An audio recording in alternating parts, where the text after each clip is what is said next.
Everyone, कैसे हैं आप सब। बच्चे आज हम बात करेंगे रिप्रोडक्टिव साइकिल की। किसकी बात करेंगे आज हम? फीमेल रिप्रोडक्टिव साइकिल की। तो अगर हम फीमेल रिप्रोडक्टिव साइकिल की बात करें तो बच्चे ये दो टाइप की होती है। एक होती है मेंस्ट्रुएशन साइकिल, जिसे हम मेंस्ट्रुअल साइकिल बोलते हैं, और दूसरी होती है आपकी ऑस्ट्रियस साइकिल। अगर हम ऑस्ट्रियस साइकिल की बात करें तो वो किस में मिलती है? नॉन प्राइमेट्स में मिलती है। और अगर हम बात करें किसकी? मेंस्ट्रुएशन साइकिल की, तो वो किस में मिलती है? प्राइमेट्स में मिलती है। अगर हम बात करें नॉन प्राइमेट्स में कौन आते हैं, तो नॉन प्राइमेट्स में आते हैं आपके काऊ, शीप एंड डॉग्स। अगर हम वहीं प्राइमेट्स की बात करें तो प्राइमेट्स में कौन आते हैं? Monkey, apps and humans. ठीक है, तो यहाँ पे जो हम बात करने वाले हैं वो बात करने वाले हैं हम मेंस्ट्रुएशन साइकिल की। तो मेंस्ट्रुएशन साइकिल कब स्टार्ट होती है? अगर हम बात करें मेंस्ट्रुएशन साइकिल के स्टार्ट होने की, तो बच्चे ये याद स्टार्ट होती है प्यूबर्टी के टाइम पर। कब स्टार्ट होती है? प्यूबर्टी। ये वर्ड बार बार यूज़ हो रहा है सिर्फ इसीलिए कि आप इसको याद रखें। ठीक है, तो अगर हम बात करें प्यूबर्टी, तो प्यूबर्टी का टाइम कौन सा होता है? अगर हम बात करें किस एज में प्यूबर्टी आ जाती है, तो अगर हम बात करें प्यूबर्टी की एज, तो वो हम कह सकते हैं 12 के बाद स्टार्ट हो जाती है, या हम कह सकते हैं 10 के बाद स्टार्ट हो जाती है। ठीक है, जो प्यूबर्टी है, प्यूबर्टी का टाइम 10 ईयर्स के बाद स्टार्ट हो जाता है। ठीक है, तो तब ये स्टार्ट होती है क्या? Menstruation cycle. ठीक है बच्चे, उसके बाद देख लीजिए क्या होती है मेंस्ट्रुएशन साइकिल। तो the cyclic change that occurs in the reproductive organ, यानी कि रिप्रोडक्टिव ऑर्गन में जो साइक्लिक चेंज होते हैं। ठीक है, किसमें? प्राइमेट्स फीमेल में। मैंने बताया था किसमें? प्राइमेट फीमेल्स, तो like monkey, apps and human beings. ठीक है, तो इनमें जो होगी वो कौन सी साइकिल होगी? मेंस्ट्रुएशन साइकिल या मेंस्ट्रुअल साइकिल। ठीक है, अब बच्चे ये होती कितने डेज बाद है? अगर हम इसकी रिपीटेशन की बात करें तो ये होती है रिपीट 28 टू 29 डेज के बाद। ठीक है, एक साइकिल जो कंप्लीट होती है उसको कंप्लीट होने में कितना टाइम लगता है? 28 डेज का। ठीक है बच्चे, एक चीज़ आपको यहाँ पे याद रखनी है कि जब ये फर्स्ट टाइम स्टार्ट होती है, यानी कि जब आपका मेंस्ट्रुएशन फर्स्ट टाइम स्टार्ट होता है, तो उसको हम बोलते हैं मेनार्क। क्या बोलते हैं उसको? मेनार्क बोलते हैं। ठीक है, और इसका बिगनिंग जो टाइम है वो कौन सा हो गया? हम कह सकते हैं 10 टू 12 में ये स्टार्ट हो जाती है। ठीक है, उसके बाद अगर हम बात करें ये कंप्लीट कब होती है, मतलब स्टॉप कब हो जाती है, हम ये कह सकते हैं कि ये तो हो गई इसका इनिशिएशन, मतलब स्टार्ट होने वाला टाइम, तो उसको हम क्या बोलते हैं? मेनार्क। लेकिन एक टाइम बाद क्या होती है? ये स्टॉप हो जाती है, तो उसको हम क्या बोलते हैं बच्चे? मैनपोज बोलते हैं। उसको क्या बोलते हैं? मैनपोज। ठीक है, और ये कब होती है? ये अगर हम इसके स्टॉप की बात करें तो ये 45 टू 50 ईयर्स के एज में स्टॉप हो जाती है। ठीक है, उसके बाद अब आपको पता है कि क्या कहते हैं, क्या होता है कि हमने पढ़ा था कि जो ओवरी होती है, इस तरीके से दो ओवरी होती है और ये फैलोपियन ट्यूब होती है, और बीच में ये क्या होता है? इस तरीके से आपका यूट्रस होता है, बताया था मैंने लास्ट वीडियो में। तो यहीं से क्या होते हैं, इन्हीं ओवरी से क्या होता है? हर मंथ में एक एग रिलीज होता है। क्या होता है? एक एग रिलीज होता है। ठीक है, अब यही एग जब क्या होता है, किससे? स्पर्म के थ्रू फर्टिलाइज नहीं होता, स्पर्म मतलब इस एग को फर्टिलाइज नहीं करता, तो क्या हो जाता है? ये अनफर्टिलाइज्ड हो जाता है। और यही अनफर्टिलाइज्ड क्या होता है? एग वेजाइना के थ्रू बॉडी से बाहर आ जाता है, किसकी फॉर्म में? मेंसेस की फॉर्म में, पीरियड्स की फॉर्म में। ठीक है, तो उसे ही हम क्या बोल देते हैं? एक तरीके से मेंस्ट्रुएशन साइकिल बोल देते हैं। ठीक है, और कब स्टार्ट होता है ये? कब रिलीज होता है? 14 डेज पे।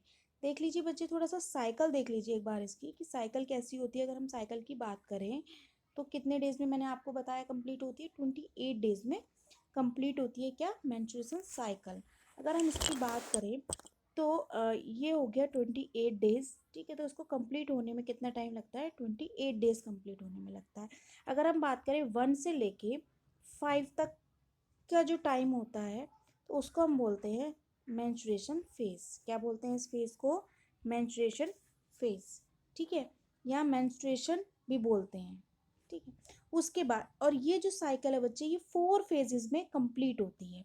कितनी फेजेस में कंप्लीट होती है? 4 फेजेस में।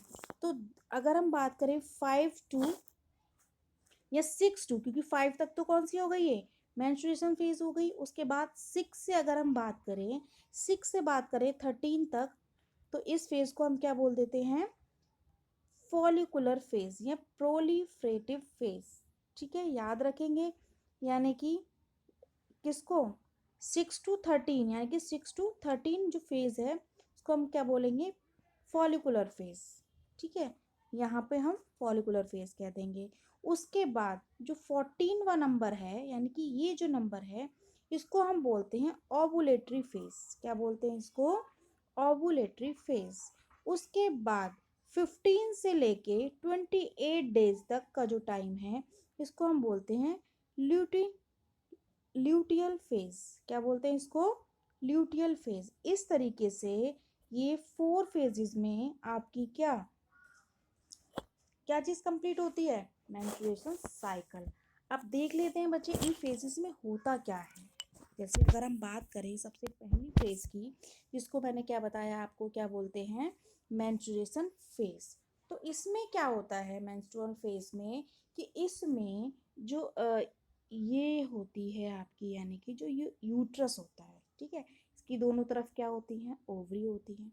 तो जो ये यूट्रस होता है, तो इसी में ही बच्चे मैंने आपको बताया था कि क्या होती हैं? लेयर्स होती हैं।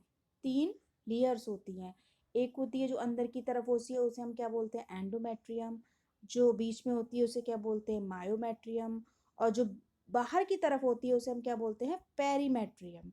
इस तरीके से मैंने आपको 3 लेयर बताई थी, है ना। तो वही यहाँ पे बात करेंगे हम किसकी? एंडोमेट्रियम की। जो सबसे अंदर की तरफ होती है उसको हम क्या बोलते हैं? एंडोमेट्रियम। तो बच्चे इस फेज में, यानी कि मेंस्ट्रुअल फेज में क्या होता है कि जो ये एंडोमेट्रियम लेयर है, ये क्या हो जाती है? ब्रेक डाउन हो जाती है, टूट जाती है या डीजनरेट हो जाती है। और इसके अंदर जो ब्लड वेसल्स होती हैं वो भी क्या हो जाती हैं? डीजनरेट हो जाती हैं। और वही क्या कॉज कर देती हैं? ब्लीडिंग कॉज कर देती हैं। इसलिए इस फेज को हम क्या बोल देते हैं? ब्लीडिंग फेज भी कह देते हैं। और इसमें ही क्या आ जाता है? आपका अनफर्टिलाइज्ड एग भी आ जाता है। ठीक है, जो फर्टिलाइज नहीं हो पाया, जो किससे? स्पर्म से मीटिंग उसकी नहीं हो पाई, तो कैसा हो गया? वो अनफर्टिलाइज्ड हो गया। अनफर्टिलाइज्ड एग किसके साथ? एंडोमेट्रियम लेयर के साथ क्या हो जाता है? ब्रेक डाउन हो जाता है और ब्लीडिंग की फॉर्म में वजाइना से बाहर आ जाता है। ठीक है, ये तो बात हो गई किसकी? मेंस्ट्रुअल फेज की। ठीक है, अब बात करते हैं अगली फेज की, जिसको हम क्या बोलते हैं? Follicular phase. क्या बोलते हैं? Follicular phase. ठीक है, जिसे हम क्या बोलते हैं? प्रोलिफरेटिव फेज भी बोलते हैं। इसमें क्या होता है, बहुत ध्यान से समझेंगे कि इस फेज में आपको मैंने बताया था कि जो ओवरी होती है उसमें क्या होती हैं? आपके क्या होती हैं? फॉलिकल्स होती हैं। ठीक है, मैंने आपको बताया था कि जो सेल्स होती हैं इसमें, वो सेल्स को हम क्या बोलते हैं? फॉलिकल्स बोलते हैं। यही फॉलिकल्स क्या होती हैं बच्चे? ग्रो करती हैं। क्या करती हैं? ग्रो करती हैं। ठीक है, और यही ग्रो करके प्राइमरी फॉलिकल्स से सेकेंडरी फॉलिकल्स से फिर टर्सरी फॉलिकल्स में कन्वर्ट हो जाती हैं। और लास्ट में ये क्या बना लेती हैं? ग्रेफियन फॉलिकल्स बना लेती हैं। क्या बना लेती हैं ये? Graafian follicles.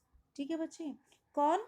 जो प्राइमरी फॉलिकल्स थी, मतलब जो फॉलिकल्स थी वो लास्ट में जाके क्या बनाती हैं? ग्रेफियन फॉलिकल्स बना लेती हैं। यही ग्रेफियन फॉलिकल्स क्या होता है? मैच्योर होने के बाद क्या होती है? ग्रेफियन फॉलिकल्स रप्चर हो जाती है। ठीक है, क्या होती है? ग्रेफियन फॉलिकल्स रप्चर हो जाती है और आपका क्या होता है? वहीं से एक एग रिलीज होता है। ठीक है, कब? जब ग्रेफियन फॉलिकल्स रप्चर हो जाती है, मैच्योर फॉलिकल्स भी जिसको बोलते हैं। ठीक है, तो यहाँ से मैंने आपको बताया था क्या रिलीज होता है? Secondary oocyte। क्या रिलीज होगा यहाँ से? सेकेंडरी oocyte रिलीज होता है। कहाँ से रिलीज होता है? ग्रेफियन फॉलिकल्स से। ठीक है, अब ये रप्चर हुई ग्रेफियन फॉलिकल्स और सेकेंडरी oocyte आपका रिलीज हुआ। ठीक है, और इस टाइम को हम क्या बोलते हैं? ओवुलेटरी फेज, जिसमें ये रिलीज होता है। ठीक है। लेकिन फॉलिकुलर फेज में सिर्फ क्या होगा कि ये जो है आपका जो फॉलिकल्स हैं वो क्या होंगी, ग्रो करेंगी, मैच्योर हो जाएंगी, ठीक है। और किस में चेंज हो जाएंगी, ग्रेफियन फॉलिकल्स में, ठीक है। और जो एंडोमेट्रियम लेयर थी, यानी कि जो यूट्रस में एंडोमेट्रियम लेयर थी जो मैंने अभी आपको ड्रॉ करके दिखाई थी, वो भी क्या हो जाएगी, दोबारा से रीजनरेट हो जाएगी, ठीक है। किसमें, इस फेज में, फॉलिकुलर फेज में, ठीक है। याद रखेंगे क्या क्या बताया मैंने, क्या होगा इसमें फॉलिकुलर फेज में, जो आपका यूट्रस, सॉरी ये थी ओवरी, इसमें जो क्या थी, फॉलिकल्स थी, यही क्या होंगी, मैच्योर होंगी और किस में चेंज हो जाएंगी, फॉलिकुलर यानी कि ग्रेफियन फॉलिकल्स में, ठीक है। और ग्रेफियन फॉलिकल्स में चेंज हो जाएंगी और एंडोमेट्रियम लेयर को क्या कर देंगी, ये रीजनरेट कर देंगी, ठीक है। और ये बच्चे इन सब कामों में होने के लिए मेन जो रोल होता है वो होता है हार्मोन्स का, ठीक है। मैंने आपको लास्ट वीडियो में भी बताया था कि hormones very important role play करते हैं किसमें, स्पर्मेटोजेनेसिस हो, चाहे वो oogenesis हो, चाहे वो मेंस्ट्रुएशन साइकिल हो, ठीक है।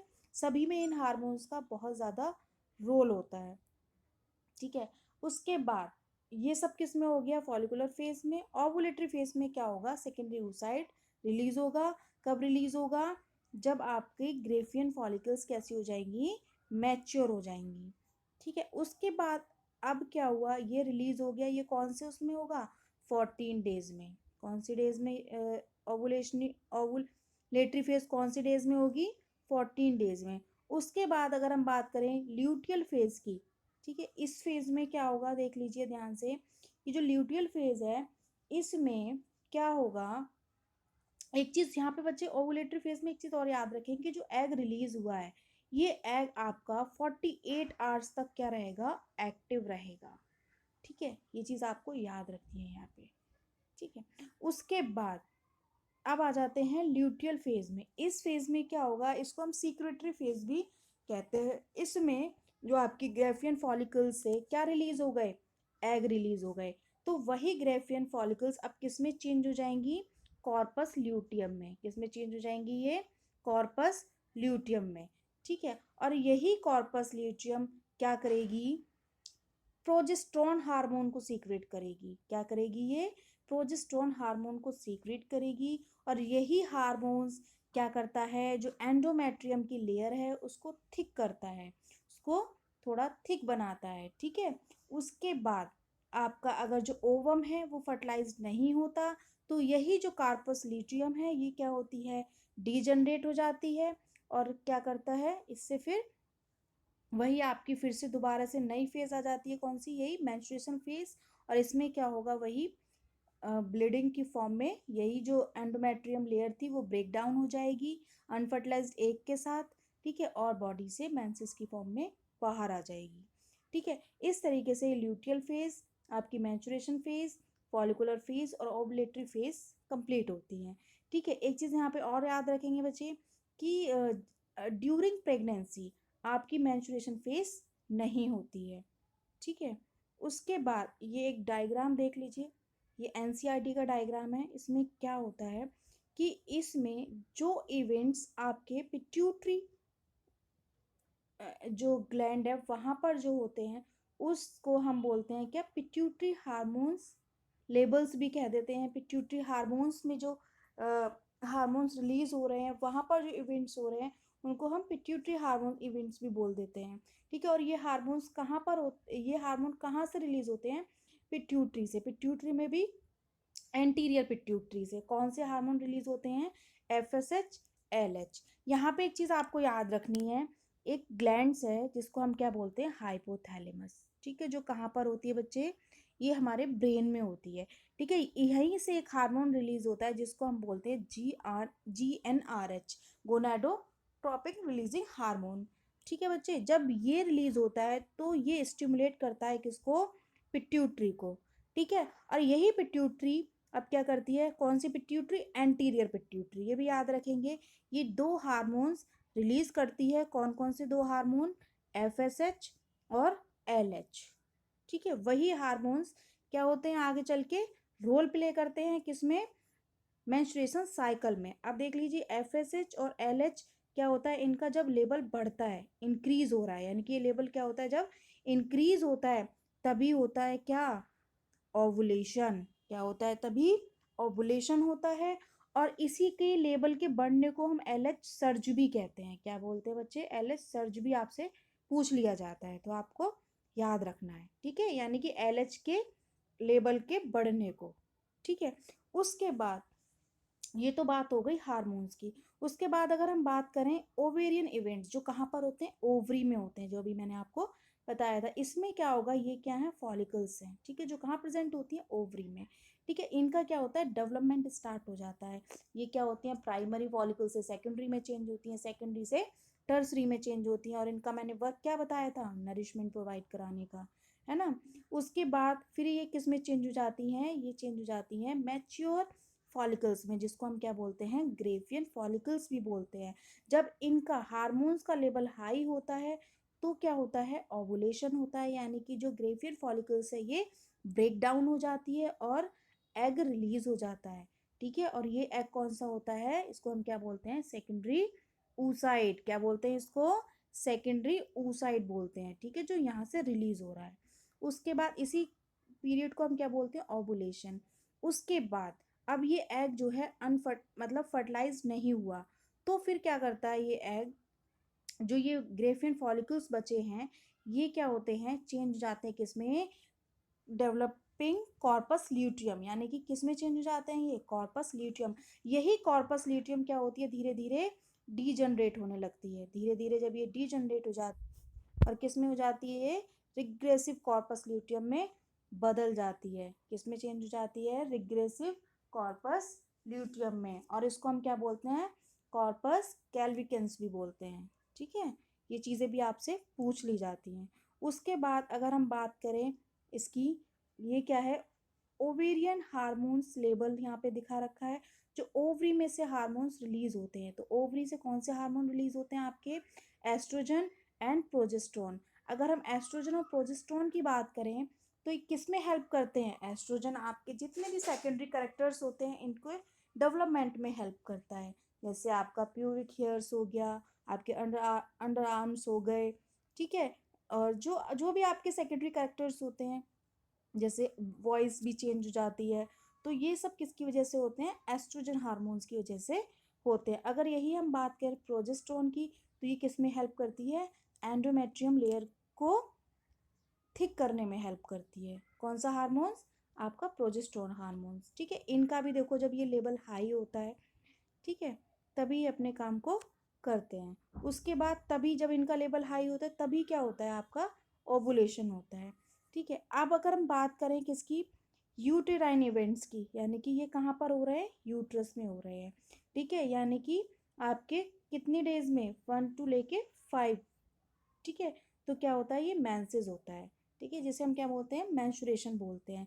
उसके बाद फिर कौन सी फेज स्टार्ट हो जाती है, जो भी हमने ऊपर देखी थी, उस फेज को हम क्या बोलते हैं, फॉलिकुलर फेज, यानी कि प्रोलिफरेटिव फेज। इसमें क्या होगा, वही चीज़ें दोबारा से पूछी जा रही है कि मतलब क्या होगा इसमें आपकी फॉलिकुलर फेज में, जो आपकी क्या थी, जो एंडोमेट्रियम लेयर थी वो दोबारा से क्या हो जाती है, बनने लगती है ना। और क्या होता है, जो आपकी फॉलिकल्स थी वो ग्रो करने लगती हैं, है ना, कन्वर्ट हो जाती है किसमें, ग्रेफियन फॉलिकल्स में। किसमें होता है ये सब, फॉलिकुलर फेज में। फॉलिकुलर से ही याद रखेंगे क्या होगा इसमें, फॉलिकल्स ग्रो करेंगी, ठीक है, किसमें, फॉलिकुलर फेज में। उसके बाद अब क्या होगा, यहाँ पे ये ओवुलेटरी फेज थी, यहाँ पे ओवुलेशन होता है, यहाँ पे एग रिलीज होता है। एग जब फर्टिलाइज नहीं होता तो फिर क्या हो जाता है, जो आपकी जो ग्रेफियन फॉलिकल्स थी वो किस में चेंज हो जाती हैं, कॉर्पस ल्यूटियम में, ठीक है, जिसको हम क्या बोलते हैं, ल्यूटियल फेज भी बोलते हैं। इसमें क्या होता है, कॉर्पस ल्यूटियम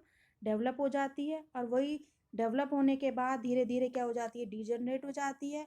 और फिर कब, हम कह सकते हैं 28 या 29 डेज के बाद आपकी अगली साइकिल जो है, जिसे क्या बोलते हैं हम, मैंचुरेशन साइकिल बोलते हैं, वही स्टार्ट हो जाती है। इस तरीके से आपकी ये मैंचुरेशन साइकिल स्टार्ट होती है, कितनी डेज बाद, 28 डेज बाद ये स्टार्ट होती है। मैंने आपको पहले ही बता दिया था, मेनोपॉज कौन सा होता है आपका, 45 से लेके 50 ईयर्स में, यानी कि जब आपके जो मेंसेस है वो रुक जाते हैं, ठीक है। तो आपको इस तरीके से याद रखना है क्या, अपनी ये मैच्योरेशन साइकिल। अगर इसमें किसी को कोई डाउट है, कोई चीज़ नहीं समझ में आ रही है, तो बच्चे आप पूछ सकते हैं। ठीक है बच्चे, तब तक के लिए बाकी बात करेंगे नेक्स्ट वीडियो में। Thank you and have a nice day. Bye bye, take care.